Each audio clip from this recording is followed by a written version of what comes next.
try now. Okay. I'm gonna put in the groups so I'll try.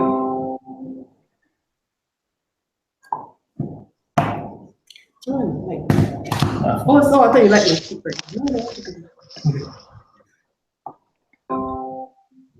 Okay, you're on YouTube.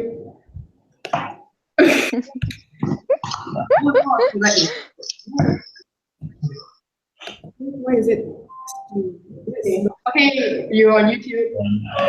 Okay. Yeah, can you guys unmute yourself? Why is it? Okay, you're on YouTube. Okay. Yeah, can you guys unmute yourself? Who wants to go first? I go first.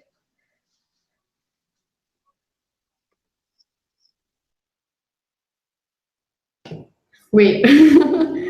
Let me figure this out. It says there are 10 viewers, so whoever's watching, can you leave a comment so we can know that the link is working? That would be awesome. Say something. I'm giving up on you. You know your life, right? I know.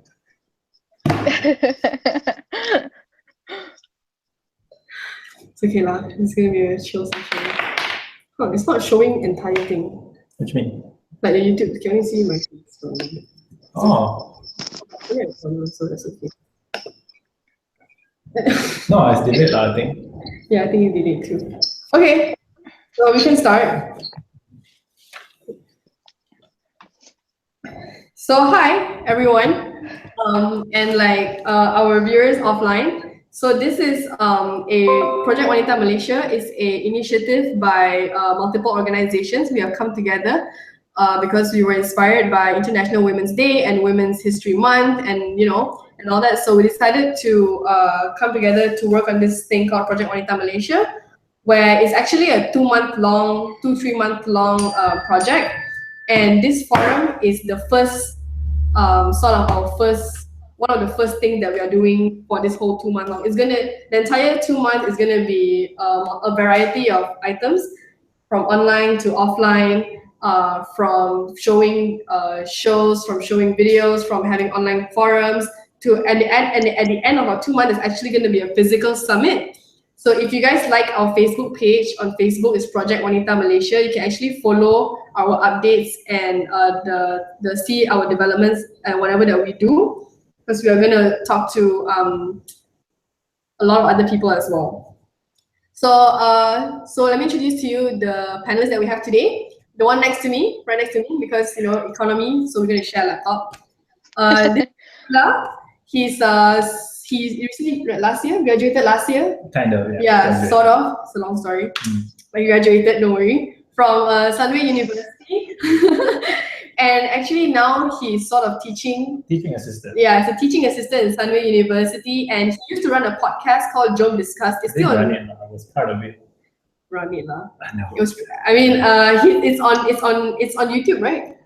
It's still on YouTube. Yeah, you can actually search it out on YouTube. You can search us on Facebook, but it's been dead for a while. Yeah, so and they talk about like different social issues. I think like it was pretty interesting. So if you guys are interested to see him talk or hear him talk more after this, you can go check it out. And then Shakira is from Imperial London. Yeah, there she is. And she used to be a Prana Fellow, which is actually an internship program with the government. And their applications are open right now. So if you guys are interested, you guys should totally submit your application for Perdana Fellows. She used to be a fellow for who was it? Dato' Sri Yusof, right? Yeah, June 2015. So it's actually like almost more than a year ago. Yeah. Yeah, and she's currently studying. This is so interesting. Materials and nuclear engineering in Imperial College London, like with with our current situation. That's pretty useful to know. Finally, you give the bomb to the lady. And she also did an internship, right, in MIT. Yeah. So yeah, that's pretty cool. We have a nuclear scientist. Or is that like something that we shouldn't say? I don't know. So yeah, and last but not least, we have Mariam Lee, Hello. who is finishing her masters in University of Malaya, finishing soon, and she's a student activist, and she's doing her masters in developmental studies.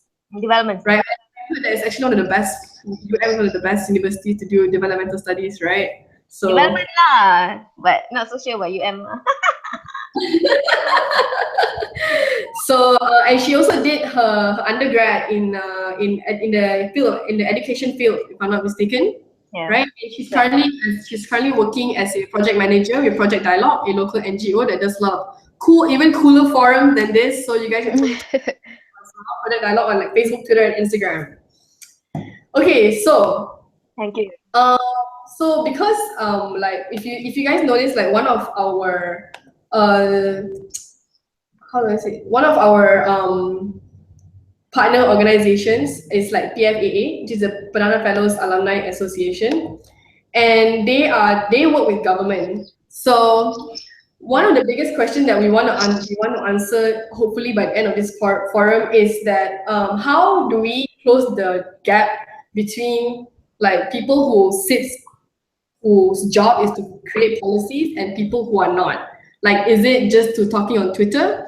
Is it attending forums? Is it just going for marches? Or is it not going for marches? Or is it not saying anything and just trust the people, the powers that be, to do it? But before I go into all that, I'm just gonna ask, like, can I just ask you, Kula, because you're like right next to me, like in your environment that you're in right now, like how would you see, how do you think of the and the surrounding of it? Like, do you think it's a very like balanced environment? And if it's not, like, do you think it affects the field or affects you or the way you work in like your experience? Or can you compare it with any other like work experience that you've had?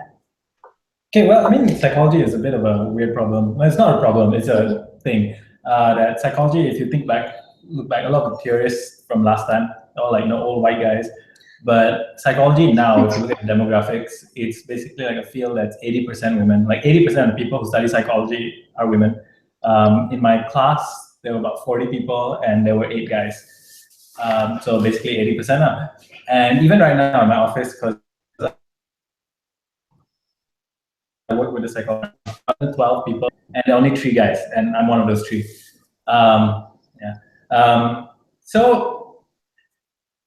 Sorry, could you go back to the question? No, so okay, so like you said that in your environment it's mostly women, right? Yes. Yeah, so that's very different from a lot of other fields out there. Like, do you think like that?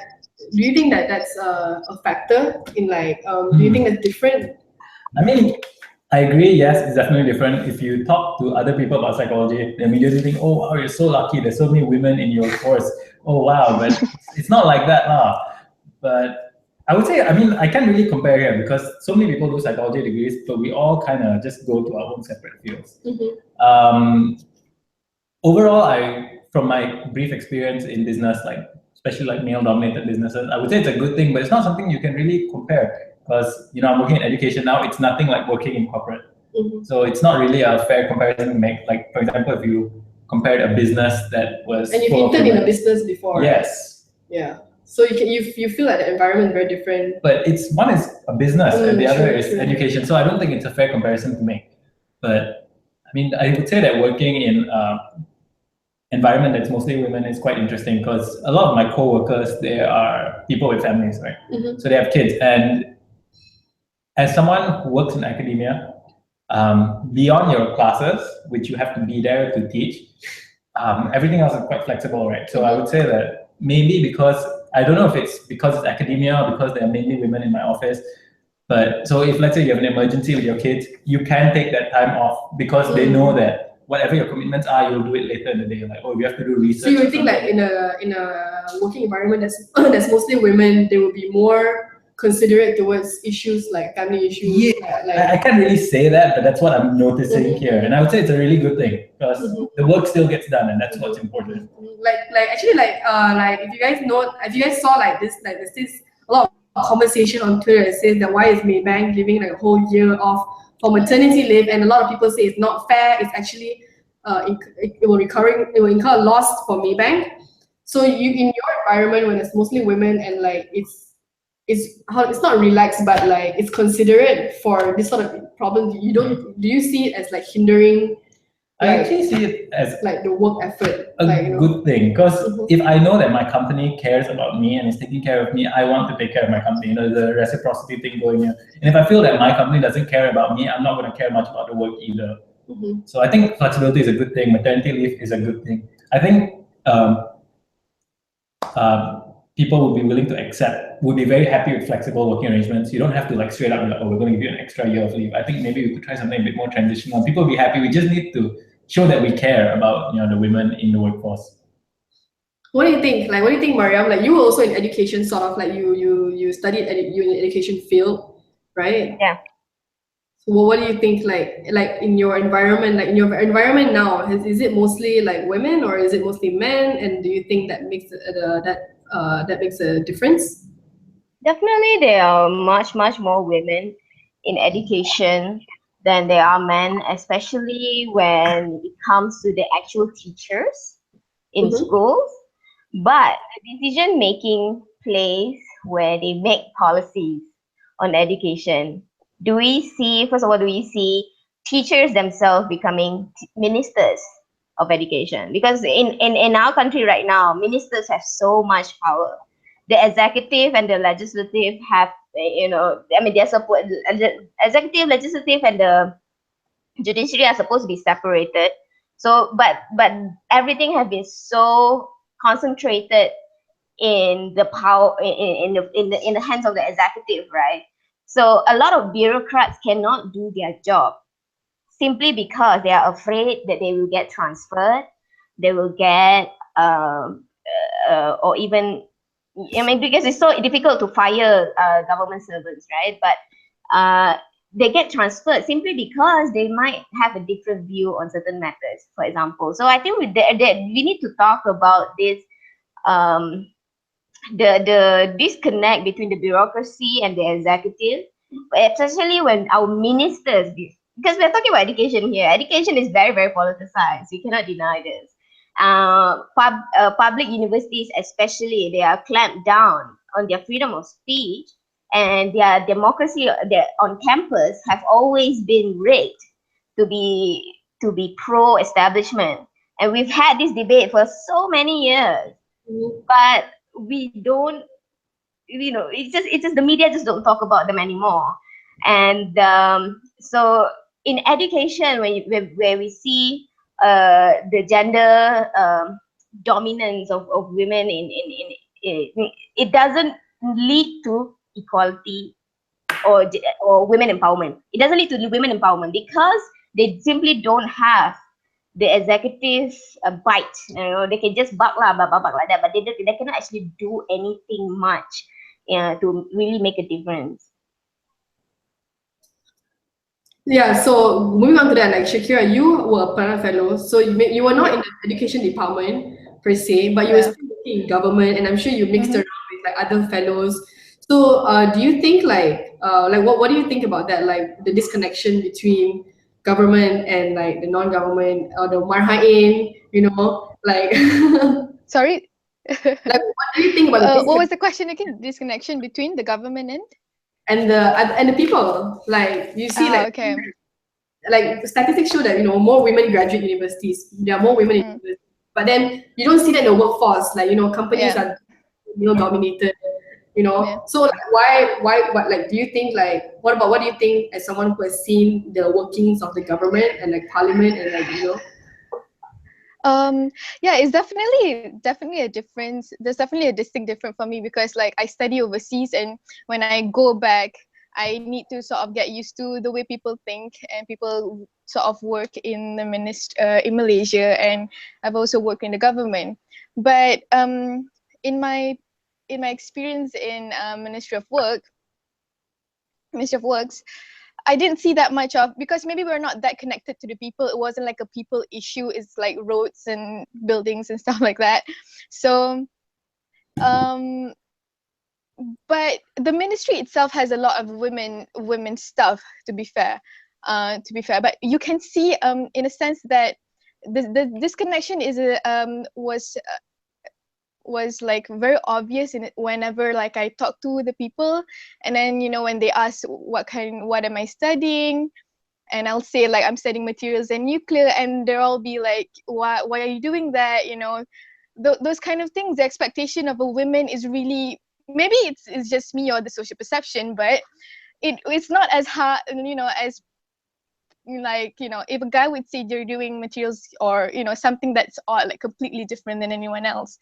Like they don't So expect you to be an engineering student. this yeah this sorry. Like they don't expect you to be an engineering student. No, they don't expect you, and it's okay if they don't expect you to be an engineering student, but it's not okay if you sort of like imply that you won't be able to succeed in your chosen area just because you're a girl.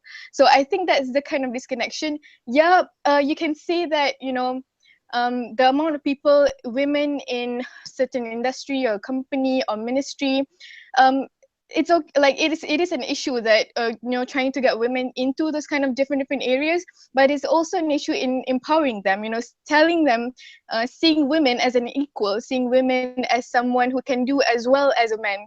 So not only that you need to get women in, but you also need to say like, oh yeah, you're a girl, you can definitely do whatever you want. So I guess I saw that kind of connection, and I'm used to it anyway, but you just have to yeah.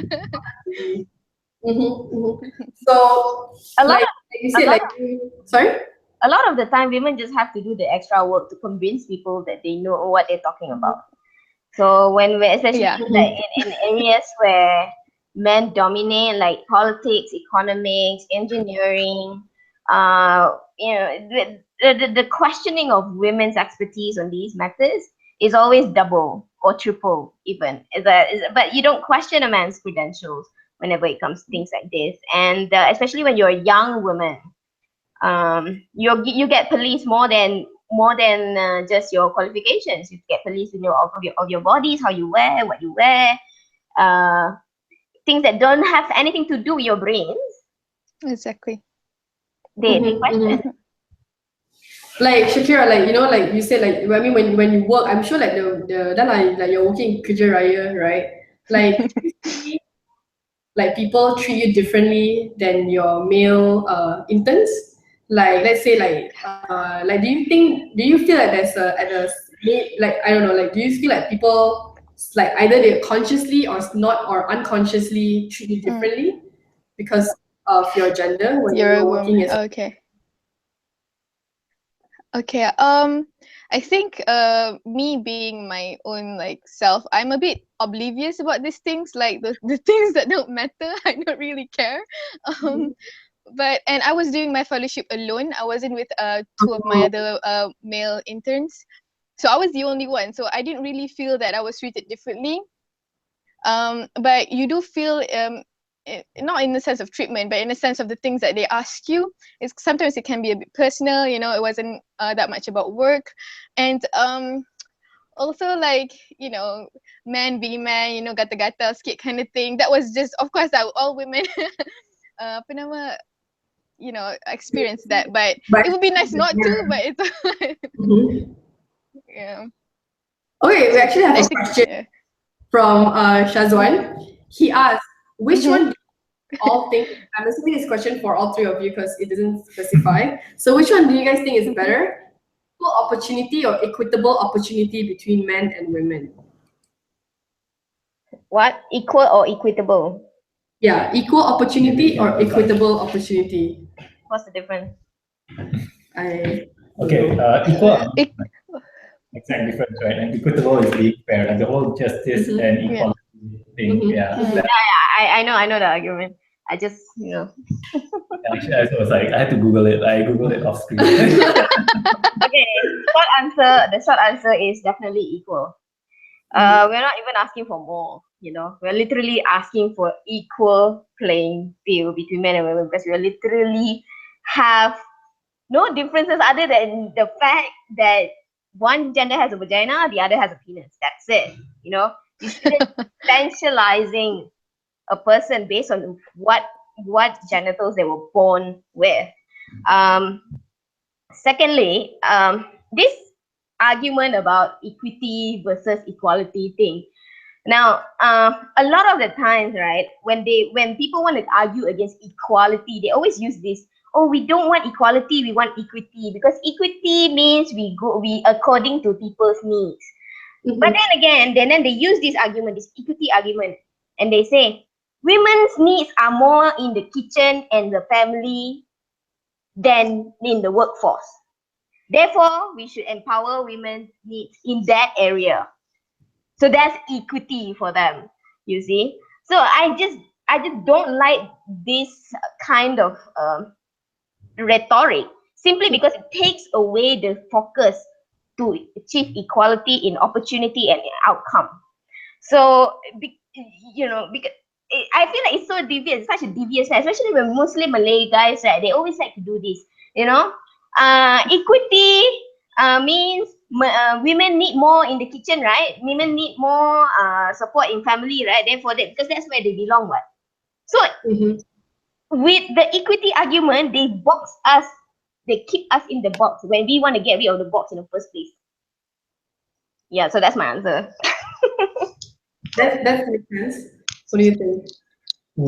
I would say actually we should go for equitable education. Kind of like, whenever you have like a marginalized group, right? If we can say equal, yeah, I guess. I mean, it makes sense in principle. I guess the ideal is equity, but we probably end up achieving realistically equality.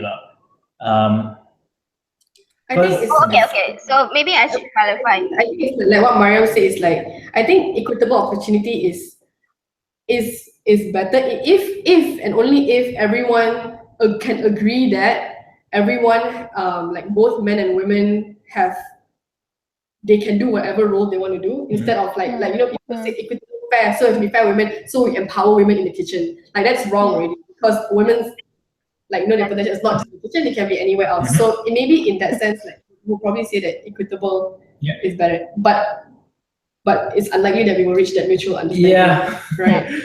Because a lot of times when I see men talk about feminism, they find most of the time they get it wrong. First of all, they get patriarchy wrong, and then they get feminism wrong, and then they don't want to listen to women talking about feminism. But when other men talk about feminism, they listen to other men talking about feminism. I'm like, hello, can you open your ears to women talking? Yeah. Like, it's really funny, like, because I was watching this video, I think it was in New Zealand, that this bunch of high school kids, I think, like, oh, God bless their hearts, they I think they asked around in the female students in their school, and they said that, why do you need feminism? And then in the video, the men are saying out the words of the women, like, oh, like, I need feminism because I was sexually harassed. And then the end of the video is like, oh, look, check out this boy's new feminism. So, and then everyone's like, oh, wow, like, like, this is so good, everything. But the thing is, like, women have been complaining about sexual harassment, have been complaining about unequal pay, etc. But only when, like, these male students are saying it, everyone's like, oh my God, genius. So, like, I think that's pretty problematic. And it doesn't take much for men to be praised. The bar is set. All you have to do is just wash the dishes. Oh my God, you washed the dishes! Congratulations. Yeah. So okay. Yeah. I agree. So I think, like, for the equal and equitable definition, I think the argument it's not much of an argument if for the equitable part, like, there is a mutual understanding that we should empower everyone and then treat everyone fairly. But at this moment in time, like, our society has not reached that level of like understanding. So it's like it's really hard to move forward. We don't understand that first we need equity, so we'll have equality. That's true. Like, catering to one's need is important. That's how equity works. Yeah. Okay, there's another question from Inderjit Kaur. I hope I'm not pronouncing anyone's name wrong. Do you think having quota for women in organizations or in higher admin boards is a good approach, or instead we should have open playing field? Like, Shakira, what do you think? I've always questioned this as well. I think because if you only look at something based on when person's married, you should not even have this quota. I mean, if if you only look at a person's credential, it should not even be a question. Like the best person should get the position that they wanted. So, but I do understand it comes to a point where there's a problem when there are not that many people who are there are not that many women who are in high positions. So it's not something that was that people was used to, and in return, you know, you kind of neglect that, you know, these women are also, you know, as capable as their male counterparts. Yeah. So this quota, I hope it doesn't justify it doesn't justify sort of like entitlement in a woman. Like, I'm a woman, I should be entitled to this 30% quota, blah blah blah. But it should be as a way to encourage women to go for it and, you know, compete with male counterparts. And that's how we should see it, rather than, you know, a sort of like a special treatment for women. No, it should be something that, you know, make people realize there are women who can do it, and you should encourage women to do it too, kind of thing. I have a different take, but I agree with what Shakira just said. It's just that I don't think it's for women themselves. Quotas' main purpose is to change the behavior of society.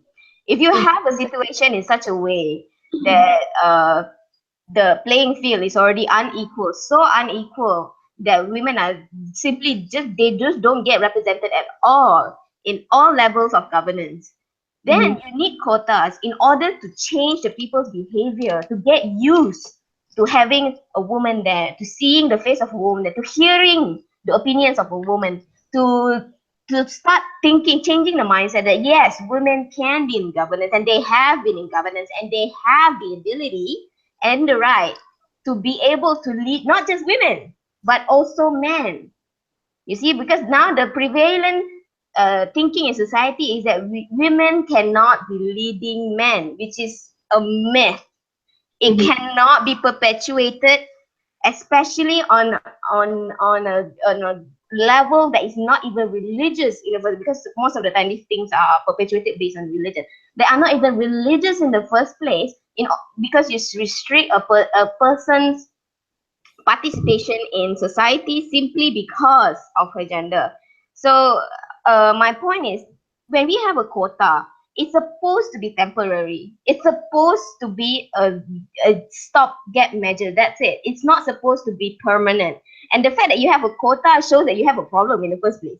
You are supposed to be fixing that problem, and the problem is to change the behavior of society to get used to this, so that they accept this, and slowly up to a point where you don't need quotas anymore. What do you think? Just want to add a bit. I think people in Malaysia probably are a bit leery of quotas, especially I think non-Malay people of the NEP. I think that's, I don't know, it's a bit of a sad thing. I think we need quotas. I think because That's of true. our experience with quotas that we look negatively upon quotas. But Yeah, because it was not stopped. It was supposed to be only for 20 years, what? So yeah. quotas supposed to be temporary. So when you put the timeline there, when the moment you don't stop it, that's when problems arise. Yeah, I mean, once after the end of the deadline and you still are only following, like your company is still only have 30% women, then the problem is not the quota. The problem is like, why are you not hiring women? Like, why are you only hiring women just to fill your 30% quota? And actually, like talking about the leadership thing, like, it reminded me of a conversation I had with someone who was also works sort of with the government, and she mentioned that there are a lot of women in government, but they're always behind the scene. You know, they are not in front, but doesn't mean, you know, it's she sort of said that women, it doesn't mean that it's like it's not true that women doesn't work, it's not in government, it's not in the policy making process, because they are behind the scene. So like I feel like okay, you are behind the scene, that's great, but representation is so important, especially when you want to inspire young women, you know, in the whole program of like the whole idea of like empowering women is you know, to set an example. Why are we content with having women doing behind the scene work when they can be MPs, when they can be the one debating in parliament or whatever? Exactly. Parliament, you know, instead of like just like being content with like drafting up, writing, like, you know, working, doing the hard work, and then letting Look, Kira, wait until 2050, okay? 2050, okay? 30 years. Okay, so and it's another question. Also, I mean, I'm just saying this question because it sort of relates to like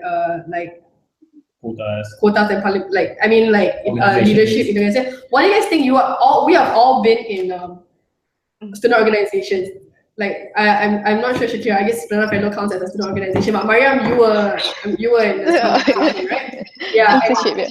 Yeah, and Kula was in the student council at Sunway, which was entirely male except one girl. Yes. There's only one girl. I remember, and I was like, "What am I voting for? Like, are you serious?"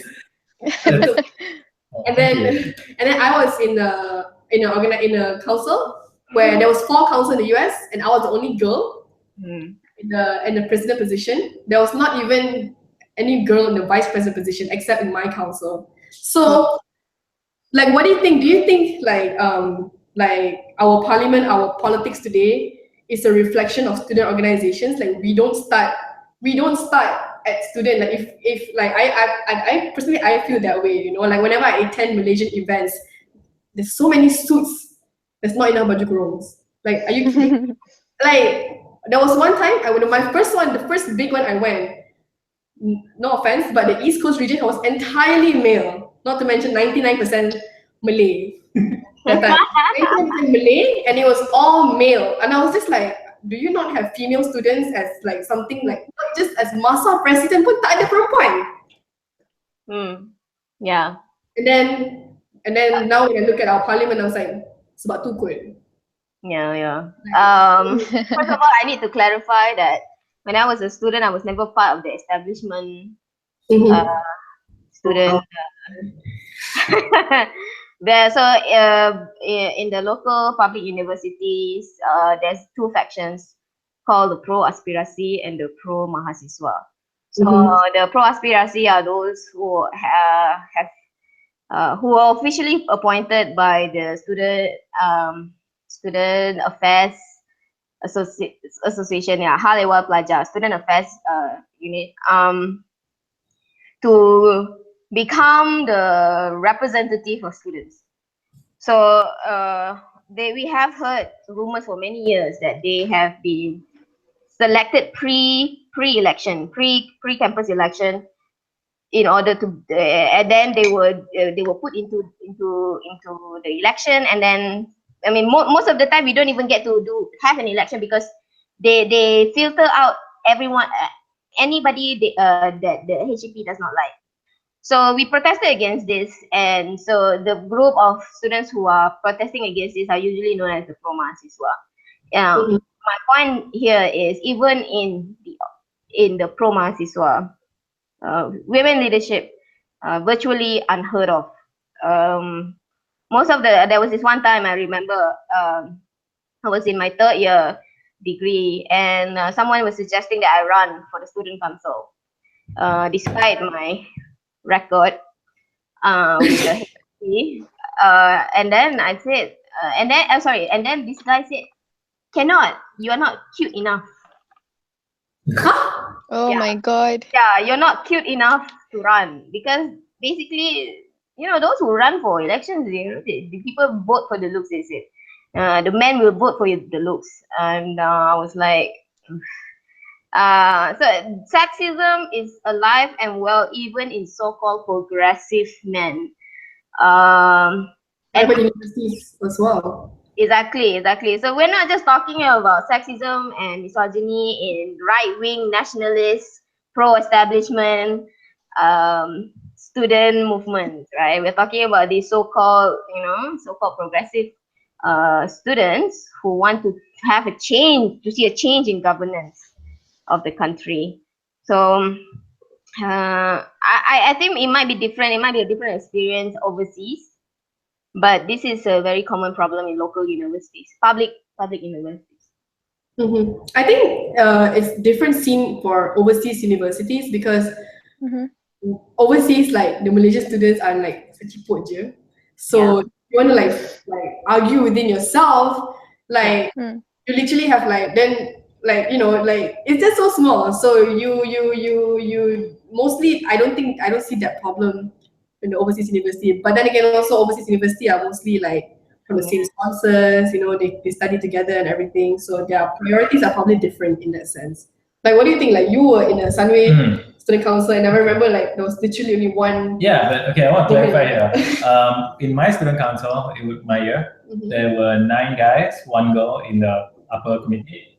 But 2 years later, there were like 8 women, 2 guys. It's kind of one of those things where I feel just nobody wants to run, because I ran unopposed, the president ran unopposed, the vice president was in a 5-way fight, I think, against 3 other women. For some reason, there's always only just like 1 guy who's willing to run for president, but 5-6 people fight for vice president.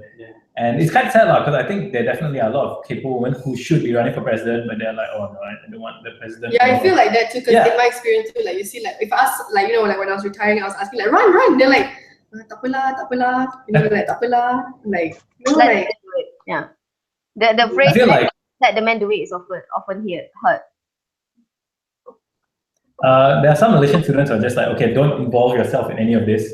Like, just study, shut up, get good grades, and go do your masters overseas and live overseas and never come back. So I came back, and I'm not even a scholar. I'll be coming back. 90% of people just don't come back. They're like, I'm done. Yeah. What do you think? What do you have? Anything to add on? For me, I've never ran for student councils even for Malaysia or like the International Student Council here, but it's because it was my choice for me to like get a bit detached from the Malaysian societies here, because I felt like there are too many Malaysians here anyway. So why opt for I live in Malaysia, I'm friends with Malaysians, I should not be too involved. But definitely it's such a difference, because I am in the committee. I was in a committee for the volleyball club here, and all of us in the higher committee, I think most of us were women, and there was only 1 guy in the committee. And this is not a problem at all here, definitely. Like, who if you can do work, and if you can do work much better than anyone else, then you get chosen, despite whatever, whoever you are. I mean, if you're a girl or a guy, or can't even decide who you are. So like, so it was refreshing, and coming from Malaysia, coming from that kind of background, it's possible. It's not even hard. It's easy to do. Like, if you can do the work well, you should go for it.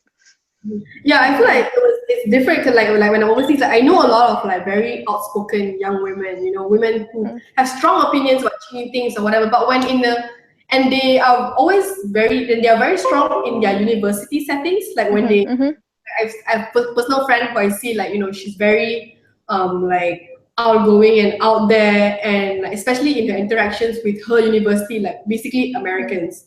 But when attending Malaysian student conferences, like tak banyak cakap, because I think like overseas for me, I feel like I have to act differently around Malaysian crowd and differently around American crowds, only because I know if I am who I am in the Malaysian setting, it would be like, oh my god, macam perempuan ni macam bising gila, like banyak cakap, like kenapa cakap banyak dah lah, like, even like how like women.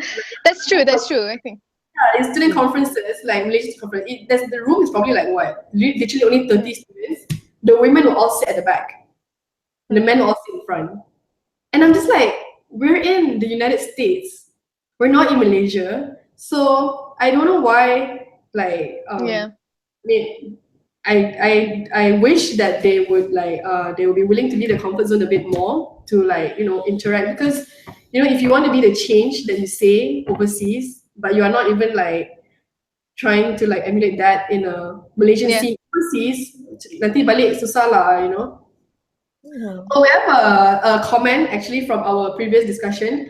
Inderjit said that sometimes we question about why more women graduates, why there are more women graduates but not many are in the workforce.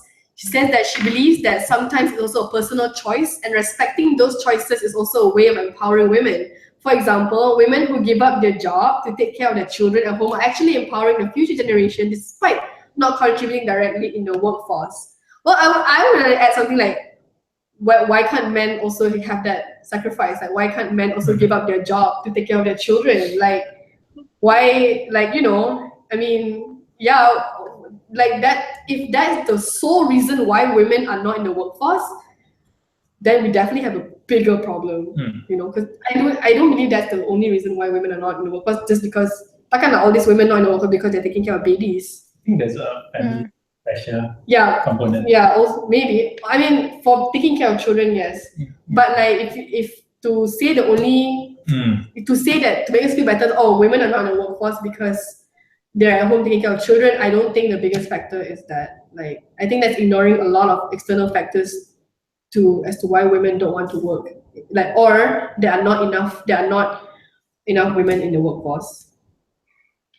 The reason why men can even have the time outside of their work to connect, network, to do all these things that they do outside of the work office environment, to make the connections that they need to make for career progression in the first place, is because they have someone back home taking care, caring for other responsibilities that are more domestic in nature. So we have this set of responsibilities that is gendered. Caring for elderly or for children, housekeeping, becoming a homemaker. These are responsibilities that should be equally shared by everyone in the household. If you have 4 people in the household, then you share 4 people in the household. If you have 2 only, you know, you just got married, you haven't got any children, then it should be shared between you and the husband. But we have this culture, I think, to say that the head of the household must be men. So the head of the household is there's no way that a woman could be the head of the household, when in fact she takes care of a lot of the household, a fair share of the household responsibility. She takes on these responsibilities. Now, if we want to say that this is her personal choice, of course, nobody's denying that. Who's denying women the right to become homemakers for their family? Nobody. But culturally, generally, as a society, what happens when a woman suddenly makes the decision, instead of quitting her job to take care of a 2-month-old baby and pursuing her career, who gets the brunt of the society's criticism? It's the woman, not the husband. So why are we stuck on this personal choice thing that we have already agreed that feminists never question, okay, the right for all these women to become homemakers? Go ahead lah, be, okay? We don't care. What we're saying is, when you want to create a family, what an equal, responsible, and sharing a life means. You share a life, not at the expense of one another. Absolutely. So working on also, sorry, Shakira, you're saying? Sorry, also, if I may add, in the issue for women not being in the workforce, I understand the point made by the commenter just now, saying that it's a choice of a woman. I mean, women should also not be like, forced into workforce if they don't want to, if they want to take care of the children as their job itself. But also, I think the government, we can do better in creating policies for women to go into workforce after they have birth, after they've taken care of the children. As you can see in the Western society, they do take like a few years off just to take care of the babies, because you know how important it is to develop, to be with the child, to take care of a child. It's a part of community, it's a part of your job, and it's building future generation. And it is also important for the country to realize that it's okay for women to go back to work after you take care of your children. It should not be an issue, I guess, because it is something that we just have to do for the country. So yeah. And actually, working off on that, I see there's a question here from Darshini Sitaram. She asked, what is your opinion on childcare center at workplace should be made as compulsory to all employers, both government and private? And this motion has been voted out in Youth Parliament or Parliament Belia recently, sadly. So and then it works out back to the other commenter that said that women want to don't go back to the workforce because of children. Like, okay, what if we have childcare centers, that allows women to multitask, as if like, men can't do that. Because, if a company has childcare center, both men and women can play a large role in their children's life while working and not hinder the work that the company for not like, yeah. So what do you guys think about that? And also to add, does your workplace have a childcare center? Sorry? This in like the three of you have worked before. So does your workplace have a childcare center? No, I'm not sure. It's not common. It's not common.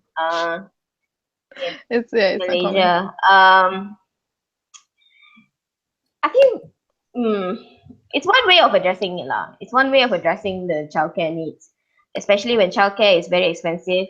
I know young couples with young children who pay up to like 2,000 a month for childcare fees alone, and it's a very taxing service to outsource outside family, which is why when you're already spending that much money, right, might as well you just quit your job and just do what you're supposed to do anyway lah.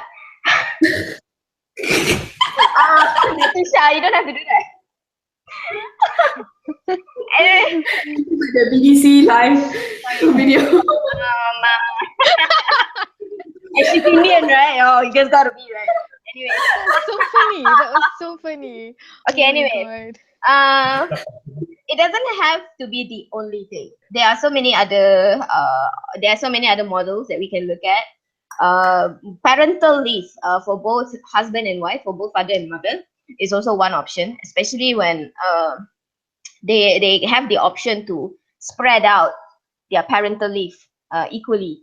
So that because the logic behind this is that when there was a study done that women spend up to 5 hours more in caring in housework than their male counterparts. And so what we want to do is this extra work. This extra work is we want to share it. Okay, how do we share it? Is by freeing their time from work in order for men to take up these responsibilities as well. So when we free up men's time, when we free up the husband and the father's time from work, so that he's not too burdened as well by these extra working hours that also women have to do, but then you can share the responsibilities better. So I think in the long term, this is a better option because the most crucial part of a toddler's development is the first 2 years, right? So Maybank, I think, is trying to go towards Stella with 1 year maternity leave. I guess it's not for all employees, but at least it's a good start. And then And the thing about this being like a zero sum game, rugi lah company kalau perempuan ambil maternity sama-sama. It has been dispelled so many times already. The long-term economic benefits outweighs the short-term so-called losses, because then you don't have to hire new people and train them all over again, which also costs money. So I think it needs to be more balanced lah when we talk about caring and childcare and young couples, especially. And this is where consultation comes in. This is where I think the disconnect between the bureaucracy and the executive is where the consultation with the public rarely ever happens, if it even happens. You see? So when we make policies, housing policies lah, education policies lah, labor policies, we don't have this public consultations process when it comes to, we don't even do that. So I don't know, maybe I'm wrong, but I just don't see it happening here. What do you think? Like, your company, I mean, okay, as far as I know, Sunway, we have a deal with some daycare center, so like it's very near Sunway Uni. so you can drop your kids off, because it's for Sunway Group employees as well. But I kind of didn't pay attention because I know I'm not going to get kids within like the next year. So, yeah, but it's there. I never know, Pula. But I know like smaller organizations probably can afford it. Sunway is pretty big, so it makes sense that they can. Yeah. I mean, I feel like if you can afford to have it, if you're a multi-conglomerate like Sunway University and you're a government, you should definitely have a childcare center. You should definitely, that's true. Yeah, That's true. Okay, so good answers. That's a pretty good discussion, and I personally agree. Like, I feel like, I grew up with both working parents. So, but my mom was a government teacher, so it's not like I don't see my parents at all. So I can still see my mom. But then again, but I would say that most of my early childhood life, I saw my parents very little, and I don't know how that has impacted me right now. Maybe. No wonder lah, yo, Kira. Yeah, it's like maybe, right? I think that's a new middle class. Yeah, perhaps. Yeah, that's like what middle class is. Yeah, I mean, when both parents have to work, like you have no choice to work. But like for my family, like my mom don't have the luxury to take time off work, to nurture and like so Then again, she was a teacher, so I don't know, having a childcare was very would hinder. What if every government school had a daycare center? I know private schools have it. A lot of private schools have it, but I don't know if government school can afford to have it. But that's like another conversation. So there's another question from Dharma. He says that a lot of feminists seek to lobby the government to legislate change. Could blanket pro-women legislations by governments harm women? What are the alternatives to implement change, especially on personal level? So I think this goes back to our bigger question, where like I said in the beginning, is there a disconnect between the higher ups and rakyat marhain like us? Whether all these like activists calling for the government to like make a difference, like if that doesn't work, or is that the only way we can make change? And businesses too. A government and businesses too. Yeah, Tharma is like right here.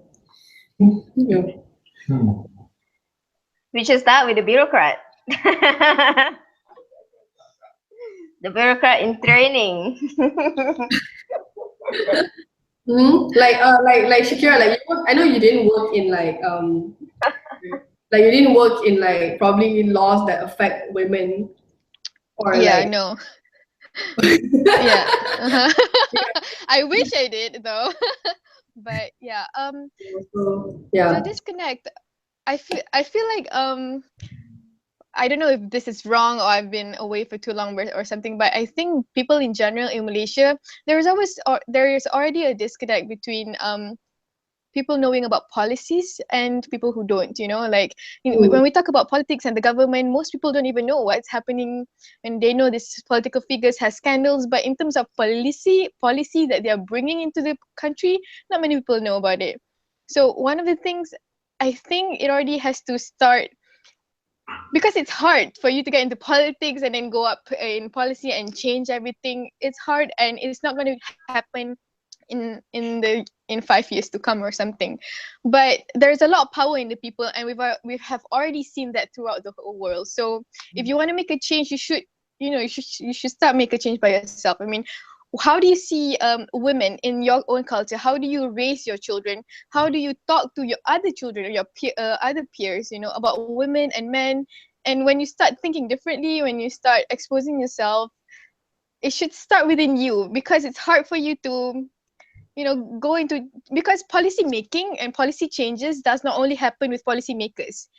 That is the truth. I mean, people in business, scientists, engineers, people who of other careers, we are all policy makers and policy changes as well. So you can do it anywhere, and it should start from you. Definitely, it should start from you.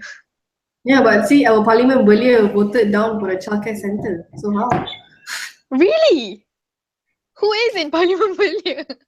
I don't know. I don't even know that they have but well, God. So Tharma has a comment. Yeah, Tharma has a comment. Sorry? Like a clarification for his question about the blanket pro-women legislation. Like he said, for example, making childcare centers at work compulsory might make a lot of companies be hesitant to help women because of the extra costs. So pro-women ends up hurting women, especially mothers, like, you know. But then again, there's also someone else who commented that actually there's only 34 childcare centers and workplace in entire Malaysia. Tax exemption provided by our government, passed by LHDN August 2016 for both employers and parents, for parents up to 2,400 per child.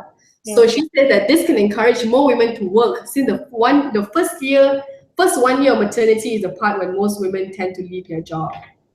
Yeah. Do you think, like, let's say if the government make it compulsory for all companies to have, like, businesses and government offices, would that hurt women or help them actually? So women, you know, they've been told their entire lives that they play this reproductive role to what? To supply the next generation.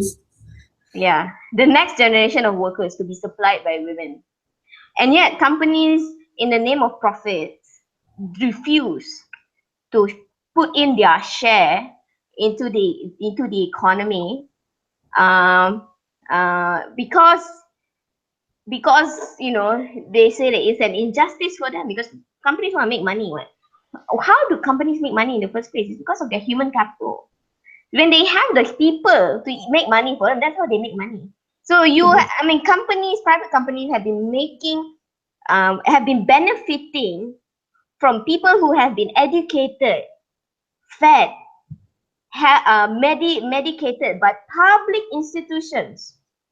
Okay, public, so people who cannot afford private school, they went to public school. They are educated. They are the educated workforce of the nation. They are the healthy workforce of the nation.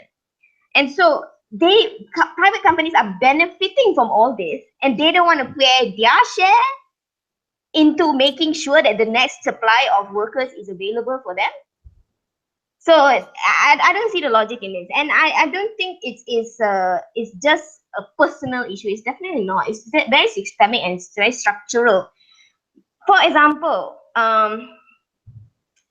one of the reasons why Malaysia's ranking in the entrepreneurial index went down, I think in 2000, I forgot the year, but somewhere last year or 2 years before, it was because female entrepreneurs, women, they have to seek the permission of their husbands to start a business. I think I saw that discussion on Twitter too. Like, yeah. So a lot of these structural, systemic, institutionalized barriers that have been designed to keep women where they are is there for a reason. There is a reason why a large population of us are not out there. It's not just because we don't have the will. Secondly, if we have been raising our girls from young, oh, you cannot be so much more than men. You must let your husband feel like he's doing a good job. You must not be too smart. Nanti tak ada siapa nak kahwin dengan you. Oh yes, I've heard that. Exactly. I've heard that too. Don't be too independent. And then last week there was this stupid article that said, don't marry a woman who goes traveling a lot because she's too independent. So we send out all these messages to our women. We send out all these messages to our girls when they were young. And then we tell them, hey, you can be whatever you want lah. There's no barrier for you lah. Hey, where got you? You are not oppressed. But that is not the narrative that we are sending. Exactly. Yeah. So we say one thing, right? But we do another thing. Kita cakap tak super bikin one, you know. So so we have all these kind of structural, society, cultural, have all these barriers and layers that women have to unpack, and women have to go through all these layers, and then they wonder why we're not in the workforce. Hello, look in the mirror, bro. Yeah. Also, this like the childcare, the issue on companies willing childcare and neglecting other issues for women. It's also a cultural thing, I think. Like if companies would feel they have done something for women already, you know, it's sudah, you know, it's okay dah. tak payah buat apa-apa lagi dah. So it's a cultural thing to think that if you follow a rule and you won't be asked questions by the government dah lepas ni, macam nobody is going to kacau you. It should be people should feel like this is your responsibility to take care of your people in company, and government definitely has to play a role in implementing this properly, in encouraging companies to develop and empower the people. And it's a community thing as well, and it's hard to do. So yeah. Do you have anything to add? I can see where Tama is coming from, but I feel that every positive change that we've had to fight for. You know what I mean? Like fighting to get weekends off, to get 8-hour work days. So this is one of those things that yes, it will cost, and I can't tell you whether it will hurt women or not, because I'm not an expert on these things. But it's one of those things that we have to fight for, and we have to make a goal for the future. Because I think it's unrealistic to expect women to have to make a choice between, and it's true. It should not be something that stops you lah. It should be something that you should continuously fight, despite all the boundaries that you're gonna face. Yeah, that's what women have been doing all along. But I'm just kidding. Labor movement. Domestic Violence Act didn't get approved until 2004. So imagine that long. Yeah, it took them that long. You know? Yeah. Way too slow. And when something like that gets passed, like let's say, we congratulate ourselves, we say, oh look, our government cares about us. It's at that rate and it's that slow. At what expense? At women's expense, at survivors' expense, at victims' expense. Like, how many more women have to suffer? Yeah. Before, like, for now, currently marital rape is not considered. It's not considered rape. It's not considered rape. Well, it is, as long as you say no, it's rape, right? When you, without consent, sexual intercourse without consent is rape. And in our society like ours, we don't recognize that it's such a dangerous thing, because we let so many domestic violence within married relationships go on and everything. And then when people say oh, we take things one day at a time, all I can say is at what expense? How many more victims do you want to have on your paper to debate in parliament before you can pass this into law? So yeah. Another question which is slightly different from what we've had so far. This question is from Elena, and I know she's a US graduate because I know her. She says, in the US, there's a lot of criticisms against white feminism, where white feminists fail to address unique struggles of women of color and how their white privilege can sometimes make them more advantaged than women of color. How do you think this applies to Malay feminists, and how can we make women empowerment in Malaysia more inclusive of non-Malay women? So I guess it's a question of intersectionality, which whoever was watching and they're not familiar with the theory, I guess, concept theory. Educate yourself. Yes, to those people on Twitter that goes off, educate me. So intersectionality is basically an idea where a person has various levels of identities. If I'm wrong, I think just please feel free to put in. Various different identity, and they all make up who we are. So everyone has different struggles. Not every woman has the same problem. Not every man has the same problem. Not every Malay person goes through, the same life as another Malay person. So we are all, for me, I am biracial, I am a woman, I am a young woman, I am a graduate, all these different identities. It's privilege and being but different contexts. For some, being a Malay is a privilege, for some being Malay is not, because you have to be religious, etc., etc. So all these different identities make up who we are. So that's what intersectionality feminism is to make it equal for everyone, regardless of who you are. So I guess this question would be probably more for Mariam, because I think you understand this concept a bit more to answer a question. So how do you think this applies to Malay feminists, and how can we make women empowerment in Malaysia more inclusive of non-Malay women? I see similarities between the white male white male privileges and the Malay male privileges, some similarities. I mean, they get a lot of social power, influence, they get a lot of privileges and things like that.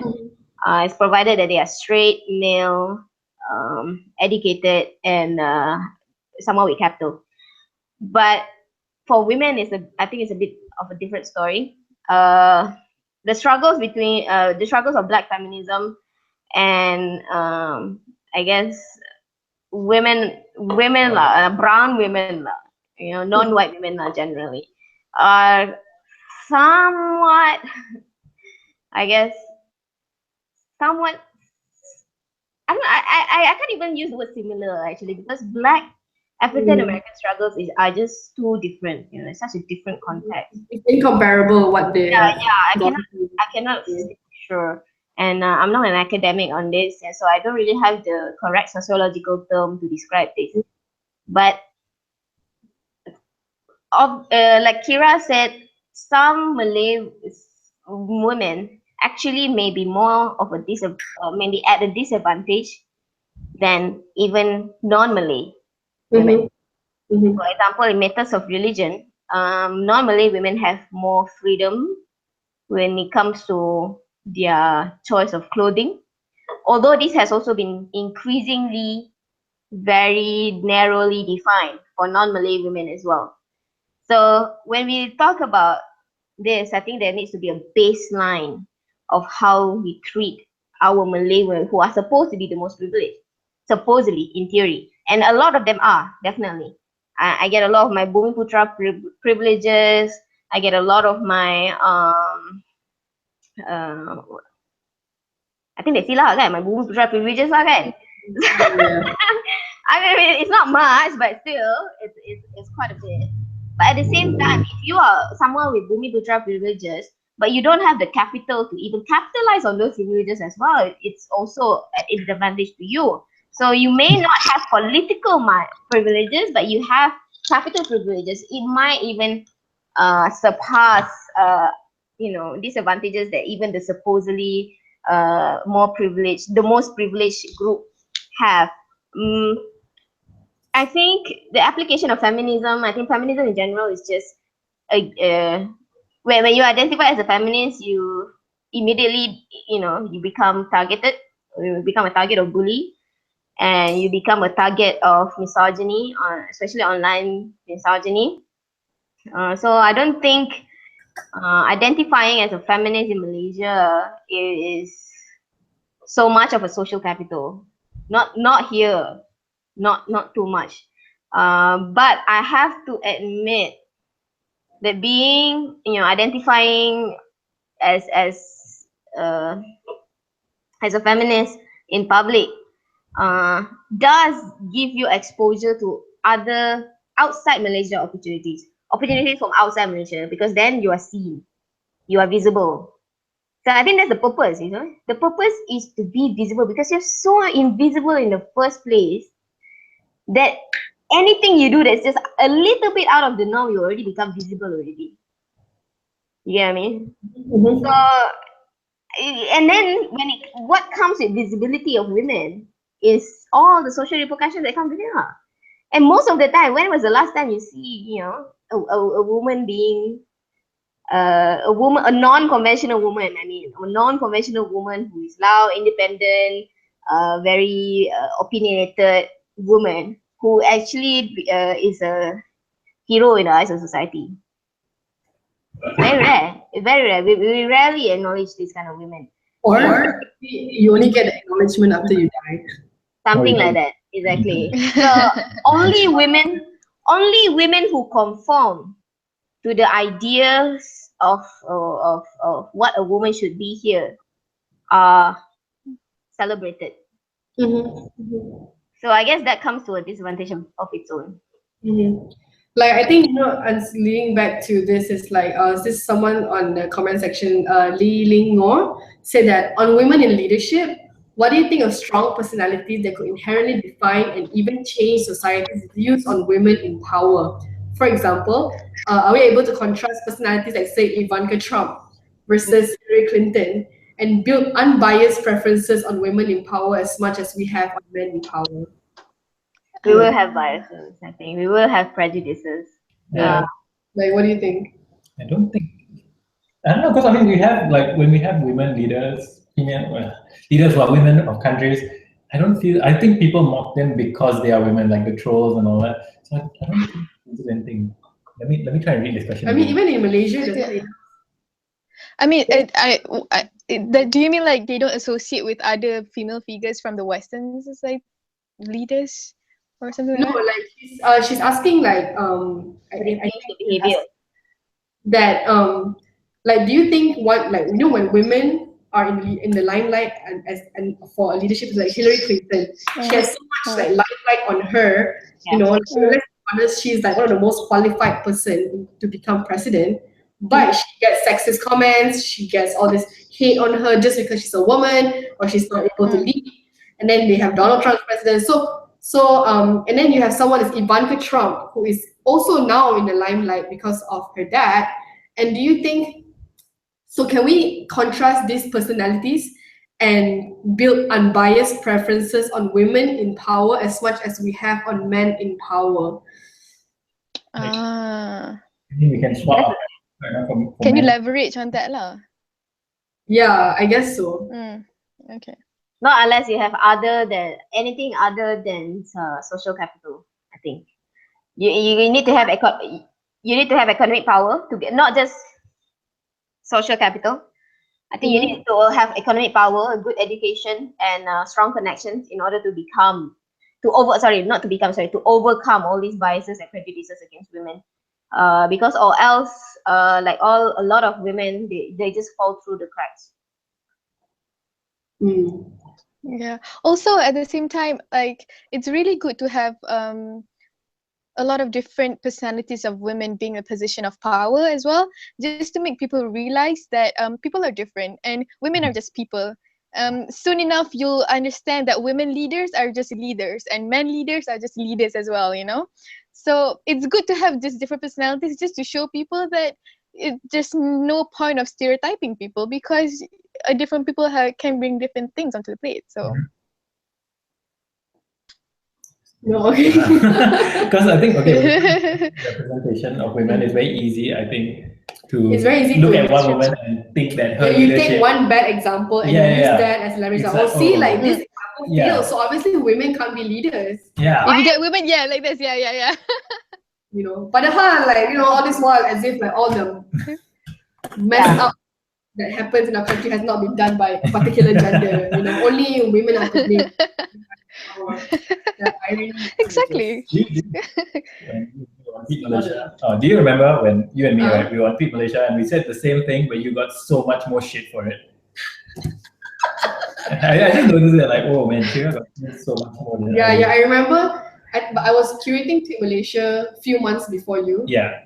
And then we talked about almost the same topics, but I had death threats, I had rape threats, I had name it. I got it. Do you have any of that? Oh, it's like people are like, you're ignorant, you're stupid, stop talking. Is that it? That's it. Like I was so surprised by the difference. Kula, you need to start accepting the truth. You need to embrace the truth. So I've already embraced it. I was just found it funny to see it firsthand. You know, when people say like your online personality does not reflect your offline kind of thing, I'm like, they totally do. They absolutely do. They totally do. That's true. Like how, I don't get that point as well. Why would justify you being an asshole online when you are apparently not one offline? Like, there's less of a risk of being asshole online. Because maybe you're anonymous, so you can make a Twitter account. Like like so many of the people who give you like death threats or just like troll you, they don't show their real face. They can just make a you know what I'm talking about. But yeah, they don't show their face. You get harassed by racist egg. Racist egg. Racist egg. I think people would troll less if they had to show their identity online. Like so, So going back to the leadership question, because someone actually commented like Malaysia is still lacking strong women leadership as compared to other ASEAN countries. for example, Philippines. Like, but like, even so, like, I think that goes back to the question where like, women who are leadership power, like, they're often, like, just because a woman is the leader, like, is that, sorry. That's okay. Yeah. I don't know what Kira was saying, so. Okay, sorry, the battery is dying. So like, you know, like a lot, like she gets a lot of criticism. The like women in like Benazir, you know, like Hillary Clinton, like, you know. But do you think that's the different, like, ASEAN countries and like Western countries and how they view women in leadership? No, pretty No. much the same. Yeah. I said maybe in Africa. It's worse here. Yeah. It's probably worse here. I have to say, like, it's probably because yet. So it's like. So you can say it. Okay. Yeah. I can hear you. Oh yeah. What was the question again? Like, is that a difference or? Yeah. Do you think like we view women in leadership positions differently here compared to the West? Like, especially like you've been in the UK. Like, do you think a difference? I think yes, definitely. I do feel that in the years that I was in Malaysia, I mean, like, for example, like if you're in a primary school, and then, you know, the ketua darjah has to be a guy and the penolong has to be a girl, that kind of thing. We already have that in place as sort of like unwritten policy in schools, and this is like the foundation of your perception towards men and female genders. So that is already something that's been in Malaysia. But like for me, I feel like I didn't feel it that much because girls' school, and then I come to the UK, so I felt like, you know, I should have the same rights. But people in Malaysia in general, definitely, even women, the problem is that not only men thinks that, you know, they have the certain perception towards women leaders, women themselves have certain perception to women leaders. You know, we would question women leaders more sometimes, and it's kind of weird to see all the time, right? It's so weird to see why are we not supporting each other. But yeah, and maybe we're not ready yet for women leader. I'm not sure, but there's definitely a difference, and it's gonna be hard. 2050. It's gonna be hard for a woman to get up. Yeah, it's a long time. Like YBKJ has said that he hopes by 2050 we can have a woman prime minister. After he becomes PM. I didn't say that. Do you think that's possible? Like by 2050? Before that? Yeah, do you think so? Okay, I don't know. I feel that politics in Malaysia in general, right? It's one of those things that most people who want to get ahead in life will not join. Like everybody knows that. Okay, you know, like I don't know. That's true. I mean, like, you know, like someone like Rafizi Ramli, like he's going to jail for doing what he thinks is the right thing. So why would anyone really go into politics? I feel like it's not a rational thing to do. Like maybe unless you want to like become a martyr or something, you know, self-sacrifice. That's the only reason I can think of to go into politics in this country, honestly. Yeah. I feel the same way. I mean, like, how are you going to? Well, there's money for one, and then there's power second. So with money and power, it's enough to make anyone corrupt. Also, politics in Malaysia, I feel like it's quite cultural in a sense. Like sometimes, you know, when your father is UMNO and then you also want to be UMNO and kind of thing. So it's not really about like, oh, because I want to bring a change in this kind of policy in education or something. It's rare that you see people do that. Maybe for the young people who wants to go. So we're still stuck in that bubble, I guess. But then when young people want change, they get kicked out of schools.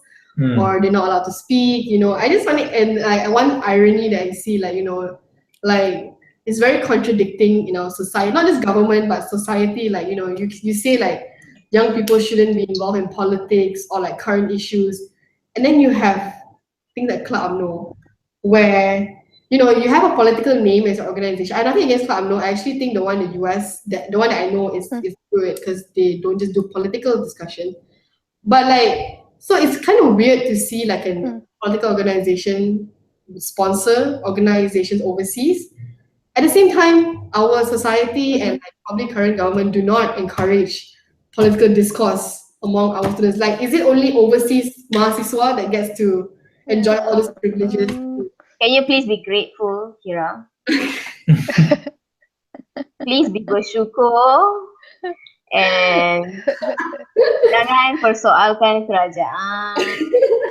I'm not a scholar, so I can say that, you know, I don't think the entitled label will work on me. Because, Oh, not entitled here. technically, I can't say I pay taxes either because my parents are overseas. But you know. GST. Yeah. I gotta say though, I mean, Malaysia, right? Psychologically, apparently, we're a country with one of the highest power distances in the world. And high power distance, basically, I mean, you can look it up, but basically, like if you have a high power distance, you're more willing to tolerate unfairness. So I think Malaysia has a high power distance. We're very, even though like corruption, the whole 1MDB scandal, a lot of Malaysians still aren't that mad. Like they're just like, oh, the government and like that. I think it's one of those weird psychological things about being Malaysian that I don't fully understand. I'm not sure how we're going to overcome it, but it's just too bad. And it ties in with our political apathy, and that's why I think it'll take a long time for things to change. Yeah. True. True. And people seem to be complacent, like macam, oh, if the government still provides things, you know, my life is still good. Why should I question these things? I'm okay. And it's not a good thing. I mean, we can be grateful at the same time. We can be critical, which I think a lot. That's true. A lot of young people don't seem to get. And it needs to be collective. I think the resistance has to be collective, because sekarang ni macam orang yang menentang ni is one person. So I mean, it has to be, you know, there are certain principles that we cannot breach. Like for example, good governance, rule of law, respect, tolerance. These we cannot. We have to agree despite the differences in our interpretation of it. So collectively, the youth need to say something, but collectively, we're not doing that at the moment. So I think there has been many attempts to do it. But then there's also the disconnect between private public universities, and then there's the undergrad, postgrad students, and then there's a vacuum of leadership, and then we look for only towards Sadiq for leadership, which is like not enough, you know, because it lacks the imagination bit, and the imagination of the old politics is just so irrelevant today in our society, where a lot of us are like third, fourth, fifth generation of pendatangs, right? So the language of pendatang is still very prevalent, and it creates divisions in society, and there needs to be a unifying point.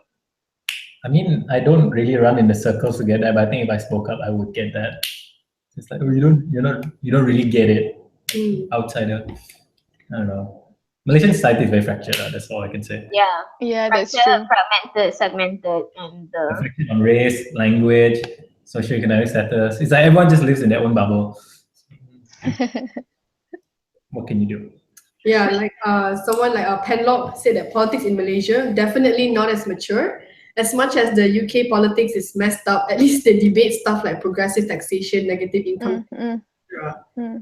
Like you've been in parliament. Actually, you have been in parliament. Have you sat in, like, I know that certain fellows say like parliamentary sessions. Like, have you sat there before? Oh, I did. I didn't get to, because I already had to go back to the UK when the parliament session started. Like, parliamentary setting, like, do women MPs speak up as much as, like, you know, or even more, like, compared to their male counterparts? Because like women is so underrepresented in our parliament. Like, only 24 out of 200, I think. 23 out of 222. Yeah. So like, do you guys see that as a problem in terms of like when it comes to legislation? Like, because we have not enough women in parliament, like, could that be the reason why it's very slow for pro women or like pro women legislation to get passed in parliament? Like, I mean, if you have a representative democracy that's not, you know, properly representing the people, you know, when you have to make decisions that are about people, you're not going to make the right decisions, or you're not going to make them fast enough. That's why I think like it's weird. We have a whole ministry of women's issues when, you know, women issues I feel are more important than just a ministry. It should be a central position. It's half the population. It's not something you have like just like a fringe department that's run by a dude right now, right? No, it's a woman. It's a the woman. minister. For a while, I mean, the minister. so before this, it was a guy, right? Yeah, long time ago. I think long time ago. I'm ketinggalan sama.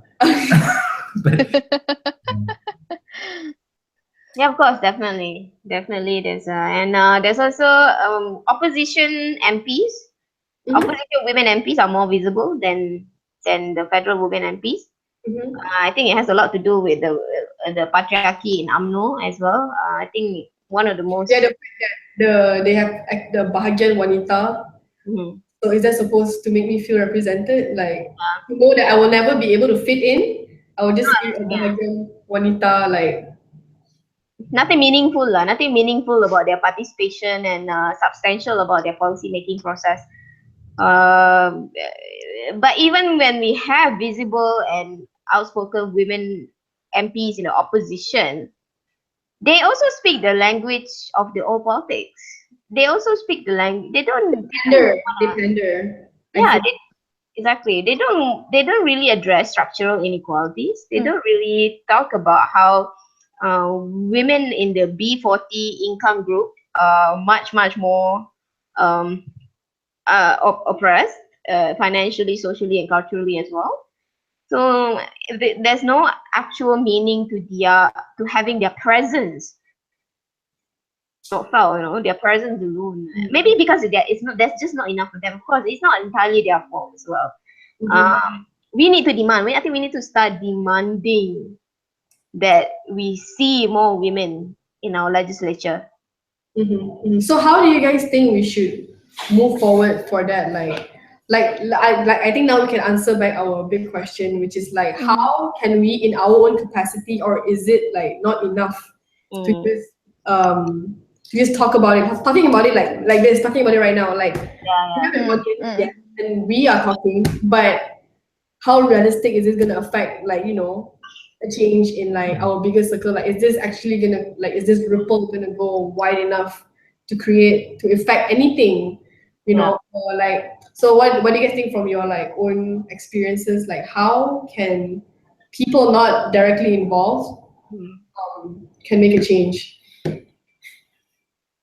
Oh, and actually, I think this question relates by No Nadira. Not just the lack of women in the parliament, how many of us actually write to our representatives and push them to table issues?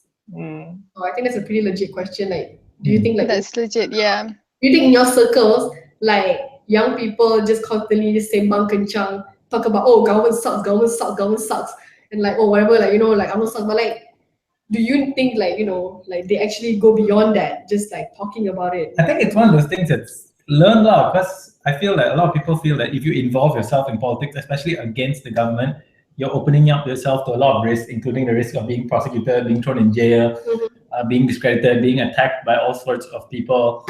So I think it's easier just to complain in your circle and deal with it, rather than, you know, actually go out and try and change something and get, you know, harassed. So I can't really blame them, even though I know it won't change anything. I understand why they're doing it. It makes sense, you know. Yeah, it does. And the education system is already designed that way. It's designed to make you passive. It's designed to make you unquestioning. And with a lot of student loan debt currently, especially private university students, they have no time to be thinking about political issues because they are busy working a second job just to pay their tuition fees. So a lot of our voice are not represented, not just because we don't want to, we cannot. Literally. That's why it's like, so for people who is in that situation, how do you think, like, let's say for someone who's a student but they want to do something, like what would you ask them? Like, what would you tell them? I think for me, like, I would suggest and recommend to, you know, go into these talks, talk about these issues with your friends, talk about these issues with the people who disagree with you, especially your family, your pakcik and makcik who don't understand this kind of issues, and things like, oh, you know, things are doing well. Because when you talk and when you know, sort of like spread this kind of awareness, somehow maybe it's not going to be a wide change, like a mainstream change, but within your circle you can, you know, have a good inputs and like make people realize that it is an issue that people should be concerned about. And yeah, and also I do want to say something about how like Pantelok, I think here he said about how politics in Malaysia are not matured enough. We still cannot discuss important issues.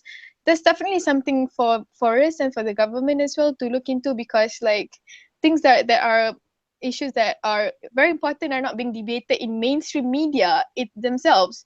And this is very scary, because if we do not make it mainstream, nobody's going to know about it. And we have to push for that as well, yeah.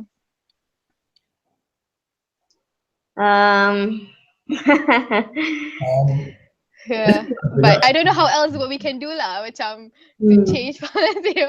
Yeah. I feel like this is a very good thing. I never believe in the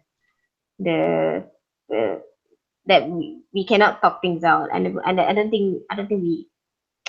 think we create a lot of problems by not talking it out. That's true, exactly. Yeah. We have to debate and disagree.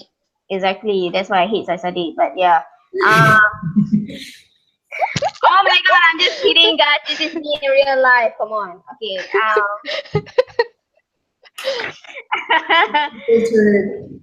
We need more better representation. We need to see more visibly. I mean, we're not just talking about talk here. And men, I think they need to play a very, very active role. They must step down. No lah. They must they must make way. Okay, like literally, they literally have to. When you see like in a room full of in a meeting, when you see a room full of men and then there's only one or two ladies, if they are not talking within the first half an hour, then you must stop the talk immediately and say, look, listen to the ladies, something like that. You must play that active role, because it's not just about presence anymore. It's about making a meaningful presence. That's the problem today, I think. I think you were like wanted to say something just now about men. How do you think men can participate? Yeah. Okay. Well, from my own personal experience, I feel that honestly, men need to make more of an effort to reach out to other men. Especially like there are certain men who will not listen to you, who will not listen to women because they are women. So I mean, you kind of got to, as a guy, you've got to go there and talk to these guys, because I mean, you have that shared male experience, and honestly, a lot of misogyny, it happens in fully male context. Like you would never know that this person is a misogynist, then suddenly you're we know. Oh wow. I'm sorry, I'm speaking metaphorically, theoretically, but okay. Anyway, women know everything. I'm genuinely surprised. Like there are some people who I think they're really great, and then like I meet them and just like me and them, just two guys, and then suddenly it turns out they're a closet misogynist or something. It's surprising, and I think guys have the opportunity to diffuse these kind of things because it only happens in front of us. Yeah. Men need to take care of the bullshit of other men. Yeah. Yeah. Men need to check other men. Yeah, it's not easy. In fact, they'll be like, oh, but the feminism is bullshit. But you know what to do. I mean, it's work and it has to be done. Yeah. Agreed. So like beyond that, like basically you're trying to say like men, like woke men. I hate that word actually. Like, you know, I hate the word woke so much. Yeah. Like men who like conversations between men needs to initiated by like someone, like you said, like you know, like it's up to the men themselves to initiate these kind of conversations who want to make a change. Like I mean, I think especially for like cases where a lot of people who don't understand the battle for women's rights is something like what was I gonna say? Oh my god, I forgot. Like something like paternity leave, something like divorce cases, you know, like things like that. Like, you know, a lot of men always say like, oh, feminists don't fight for this, you know, like activists don't fight for this, but actually they do, except I mean it's separate issues that, you know, like you only hear the issues that you think that angers you, and then you pick on those that we don't talk about other actions. So I think men should not stop, but should like not co-opt women's struggles and instead present their own struggles within like our societal expectation on gender roles, like how men are not expected to be the caregiver, you know, they're expected to earn money and all these kind of things. It's true. Like I think that role has to be played by men. And like Women, like women are already fighting for this. Like to also fight for this, it's like it's a lot of things. And then when you don't see everything, you nitpick, and then you derail the whole conversation, and then it becomes to just a stupid argument, like, you know. So, but that is what feminism is about anyway. You know, like both equity and equality for men and women. So both issues are as important. Men do need to start doing that.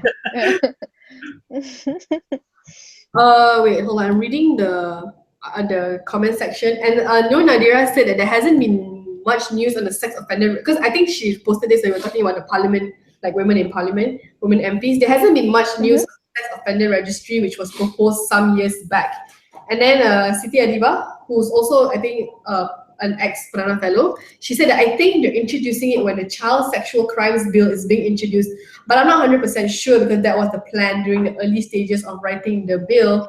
And the Nadira said it's taking ages, and she said, and Adiba said that the bill will hopefully be tabled sometime this month, and yes, unfortunately it takes ages because of so many dumb reasons. Well, I can, you know, just name a few, like politicians who are only out for themselves. But I mean, obviously not all politicians are bad, you know, like, but still, I just feel like if we keep saying like, oh, this problem, and then, oh, but not all of them are bad. It takes away the conversation, you know, like especially men who say, who say not all men are this. It takes away the conversation. So I feel like we need to call out this like the fact this process is slow, and people should not take it as like an attack towards the effort, because okay, we know you made effort. This effort was actually like, you know, how many years gone, like, you know, like that's true. Like, I mean, when I was a kid, I heard about the Nurul Huda case. You know, how many years has it been since? And since then, has our laws changed?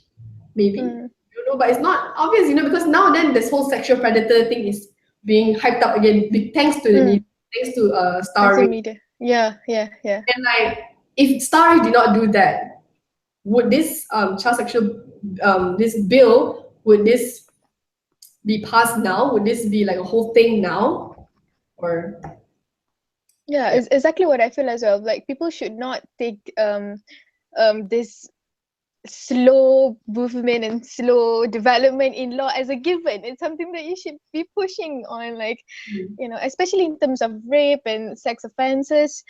It's not something that people should take it lightly because it's traumatizing. And if this happens to you, I mean, hopefully, Nozbila, but those kind of things. And also, like, in the social perception itself, like, people don't take rape and things like this as something that is, you know, it's not okay, I guess, but it's not something that people put an emphasis on. Like, if, for example, men who can easily put their opinion on things that are, you know, women's issue lah, macam rape ke, macam, you know, you were asking for it because you're wearing sexy clothes or, you know, kind of thing.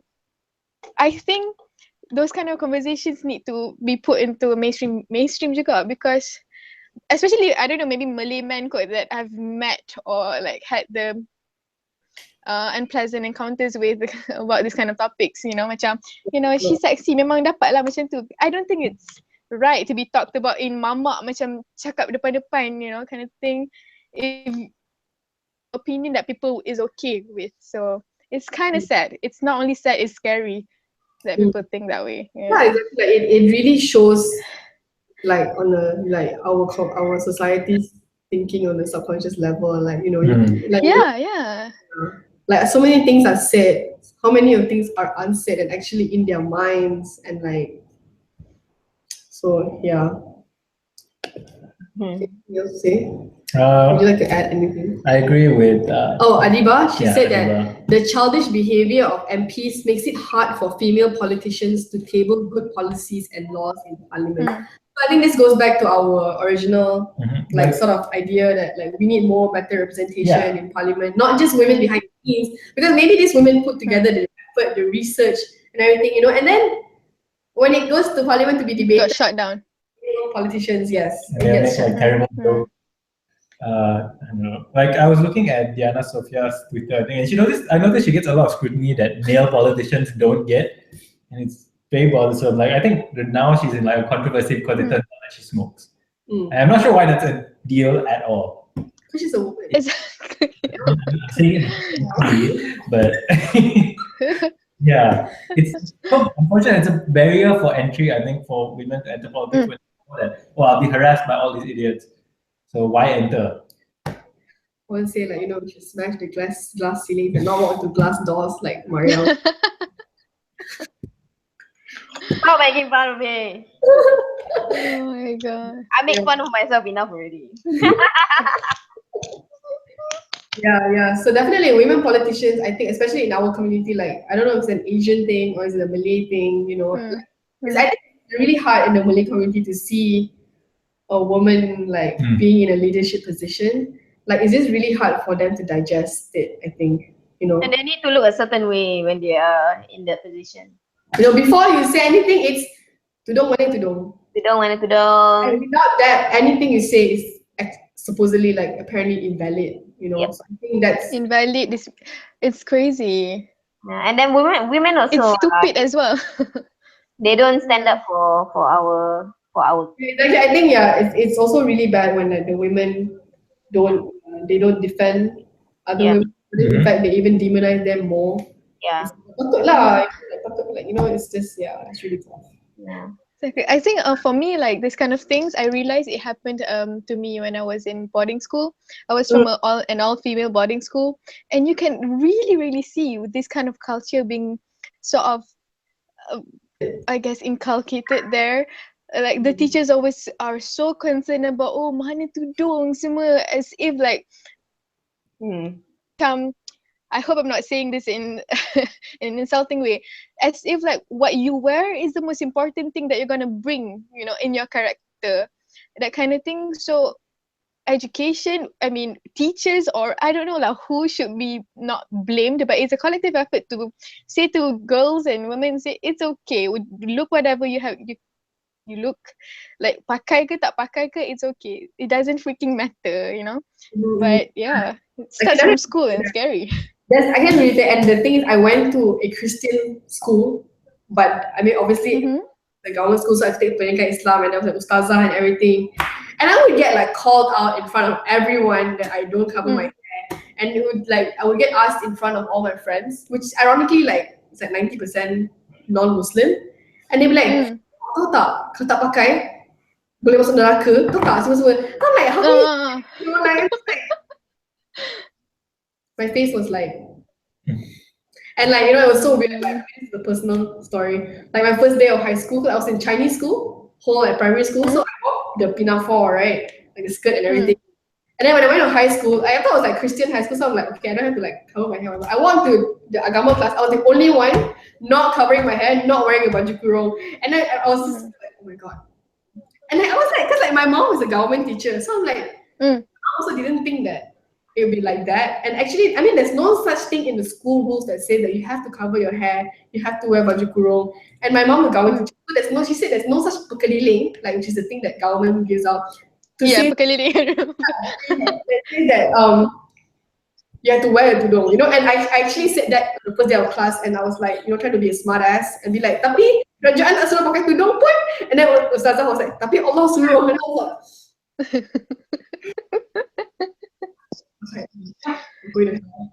Yeah.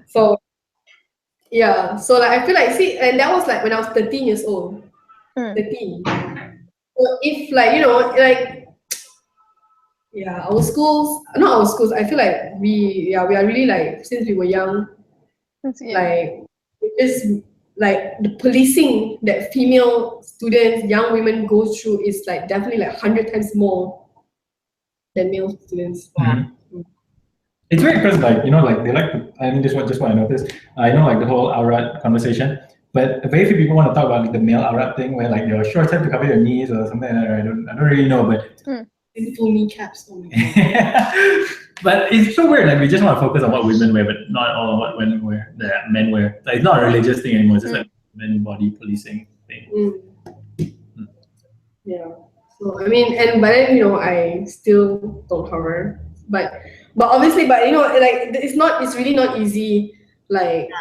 So like, I think also like I was reminding of the conversation earlier, the one we talked about the intersectionality, like Malay women gets more privileges than non-Malay women. But also, we don't get as much privileges as non-Malay women because like non-Malay women don't have to cover their hair, they won't get demonized for like when I don't, like everything I say, I get dismissed, I get demonized, I get rape threats, like sebab tu lah perempuan kena robo sebab tak pakai tudung. Like have you not seen? Like, if that was true, like, Saudi Arabia wouldn't have any. I digress. So, okay, so let me check if there's any question that I missed out earlier because it's been moving pretty fast. Question, I don't know if oh, this is a very okay. I'll just think it's the last question because it's okay. There. Yeah, where is it? Okay, so Pent. If each of you were made like that's not a feminism anyway, and can make one law no questions asked, what would it be? It's such a pen question. Oh my god. Okay, like I have no idea. Give me some time. I think people like Sorry, us, what was the question again? if you were a dictator and you can make an executive okay. that no questions asked, what would it be? This is like a first date question, not a forum question. Why you only give me one law? Only one right now. Yeah. That's true. If I was a dictator, I would make like, this is like all my laws. Listen or I'll shoot you. Yeah lah. Like, what's the point? Yeah. It's not one law. Maybe you know what? I'll send all the men to Mars. As far away as I can. You get like a worldwide sperm bank first and then you can send them off. He understands. No lah, don't need lah. Just clone ourselves over and over again. We can this way you can improve women in STEM and like do our okay, so I'm gonna attempt to wrap it up since I don't see any more questions. And unless you guys have anything to add as a conclusion back to our big question of like I said, like in our own capacity. I think personally that young women especially need to start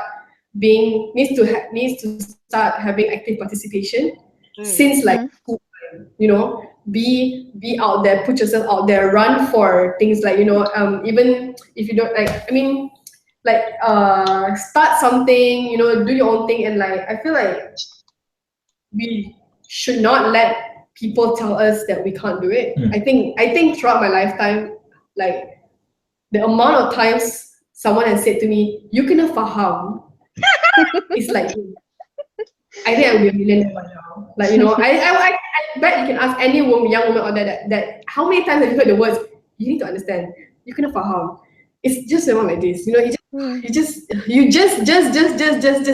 sit down and shut up. Well, actually, you kena faham. So I think so it was often up to me. But I mean, if it was me, I would say like don't like tell them back. Tapi you tak faham. I think that's such a smart comeback, But don't sebenarnya you tak faham. Genius. Yes, you tak faham. Like you tak faham. Yeah, like women are just as much as capable as you are. Like all you got is like that thing hanging. Like that doesn't mean anything. So like what would you like? Would you like?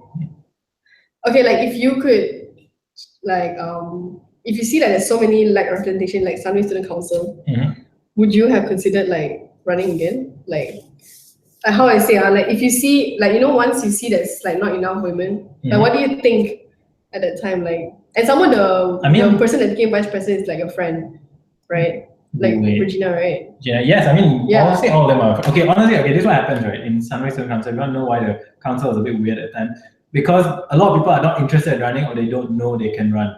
So it ends up being that the council tends to be formed of friends of the few people who are interested. So like most people in my council were all friends. likewise, the year after, I was all friends. What I did when I was in council is that I purposely chose that my executive team, all people who assist me, were all women. And then from this executive team, one of them became my successor. Like, you know, just like, okay, all of you help me, you learn So you stuff. say you made a conscious choice. Yes. Of Like, it was on purpose, and like, no one complained lah. Not like there were that many people lining up to help me. I was just like, okay, I'm seeking people to help maybe me. it's you, Coach. I just posted on the Sunday Facebook like, oh, I want these people. And I interviewed everybody. It's not like I just like, oh, I'm selecting them because and that was most applicants are women. But yeah, I chose. So see, they say that there's also that thing also. Like also, I noticed like, you know, like a lot of things that I did as a student was like a lot of working committee. Young women, female students don't mind taking up the job, but they don't. They mind being in the public light. They mind being the person in charge. They mind being the face of it, but they don't mind doing the thing behind the scene. Like, why do you guys think that like that happens? Women are shy. Yeah, that's one thing. I mean, men are shy too, but Shy. Yeah, men have this weird misplaced self-confidence. What were you saying, Mariam? wait, I forgot already. Yeah, because when they see other women get bashed, when they see other women get all this hate, all this bullying, just for running for something, then it discourages the entire the rest. It sets a bad precedence, you know, to give them it doesn't give them the encouragement to run for more seats or something. It doesn't, because then they just, you know, they're just thinking on the effects on them because they see it happening to other women. Yeah. Also, I think there's also like lack of support from maybe people in general, or their male predecessors. You know, the previous leaders. They don't necessarily encourage women to run for it or something like that. And so, or they're not as encouraging as they are towards like male towards students. other male. Exactly. So that's that's an issue as well, and it should be fair between those two.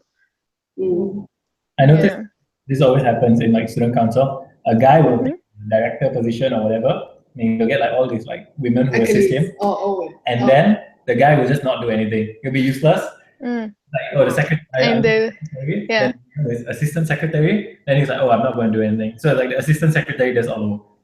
Stuff like that. It happens over and over again. It's so irritating. Like there was a president in student council, didn't do anything. Vice president did everything. President was a dude. Vice president was a girl.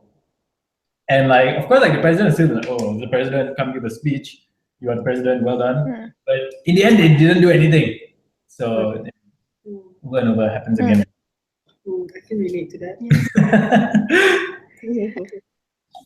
Yeah, and I think as well, as a woman, I feel like sometimes you need to sort of like build yourself up, build your credits up, like before for your opinion to actually matter in a discussion within male friends somehow. Like for sometimes macam if you're not smart or if you're not like pandai ke, if you're not cantik ke kind of thing, your opinion will be like, you know, people don't really care what you say. But if you have those qualities, you know, that's when people actually want to listen to you and look at you and stuff like that. But we also should acknowledge that, you know, what you say is right, but we should also acknowledge that, see, like women need to go through all this to prove.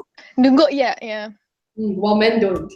So like it's you know, on one hand, like why are we putting such low like expectations on our men, you know, on our male counterparts? But like I dah faham.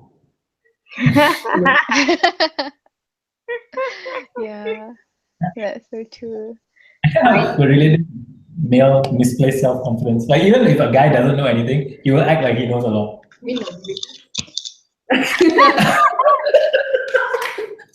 No, I mean just men in general. Like, I don't know. Say that again. Sorry? Say that again. And because of that, like, you know, men will like, they'll apply for roles and stuff that they probably shouldn't be doing, or stuff that they cannot do, they'll do it. And sometimes it works out, you know, like sometimes people rise to the occasion and sometimes people just say. Most of the time they don't. They pass it on. I feel like most of the time they pass it on. I can't give a blanket statement there, but I know that a lot of men do stuff that they should not be doing. It. It's just that I don't know, maybe it's society conditioning men and women like, oh, men like, go out there and be confident. And then women you went like, on a be deep shy. voice, like you gotta go out there, like the voice of misogyny. Yeah. Oh, I'm Be a pretty man. young. The trolls talk. Like people on Twitter, you know, when they be like, "Oh, Kira, you know, how could you say that? You know, women already have equal rights." Yeah. Yeah. So I think let's wrap it up because we are, and there's like no more questions. Mm-hmm. No one drag out too long because it's pretty late here, and it's although like what time is it in the UK? Like Shakira? It's 2:45 to 2:46 p.m. We have a lot of day left. So. Yeah. But so I want to say, like, you know, thanks for Mariam, Shakira, and Kula, our resident male, to join us tonight. And thank you especially to all the questions because there were some really good ones. And also, if we can go back and read, there's also a lot of people who didn't ask questions, but they also like asked, like, you know, to others. So it's pretty cool. And so yeah, so once again, like this initiative, just want to like recap back what we are, what we're about. Projek Wanita Malaysia is a collaborative effort between Perdana Fellows Alumni Association, the Malaysia Students Global Alliance, which I'm a part of. So check us out on Facebook. The Axiata Young Talents Professionals Alumni Association. Hope I got it right. And Inspiring Orchids. I hope I didn't leave anyone else. So if anyone else that thinks this was cool and you want to join, or if you want to like pitch in or give us your ideas, feel free to do so. Just go on our Facebook page. And like I said, at the end of I think this thing is about 2.5 months, we're gonna have an actual a physical summit where we're gonna gather people, you know, like who want to talk about this kind of issues and we're gonna like hopefully to produce some kind of physical outcome. So we're not just like Sembang Kosong over here, you know. So if you guys are interested in that, follow us on our social media. And yeah, so keep up to date. And so once again, like thank you everyone for joining us. Thank you for having me. Hope to see you one day in actual lifetime. You know. But that's the cool thing about like online forums, you know. I feel like this should be more common, and because people always say like, oh, tak ada masa nak hadir forum, right? I'm sure Mariam, you're very familiar, like, you know, masa nak hadir forum semua. I feel like this kind of thing is very accessible for people, you know, especially like, you know, like around the world, you know, like to talk about Malaysian issues. Yeah. You know, so it's not like, so I don't have to pay $200 to take on an airplane flight to go for a conference. Exactly. Yeah, to go for a conference. So yeah, you know, yeah. Oh, Justin said, oh, UTAM, I forgot. UTAM is also one of our organizing partners. Universiti Terbuka Anak Malaysia. Anak muda. Oh, anak muda, yes, anak muda. Universiti Terbuka Anak Muda. Yeah. Oops. Thanks, Kira. Thank you. Anyway, Thank like you. I said, Thank you. this Google Hangout is gonna be archived on YouTube at the end of it. So if you guys want to share it out, you can do so, except that there's no more live commenting, but the comments are also saved, I think, under the YouTube video. So Okay. like I said, once again, like us on Facebook, and if you want to check us out, yeah, just go on Facebook, and then what else? That's it, right? Yeah. Okay, thank you. All right. Okay, good luck for your future events. All the best. Oh, thanks. Okay, bye. Okay, thank you. Bye. See Bye. you.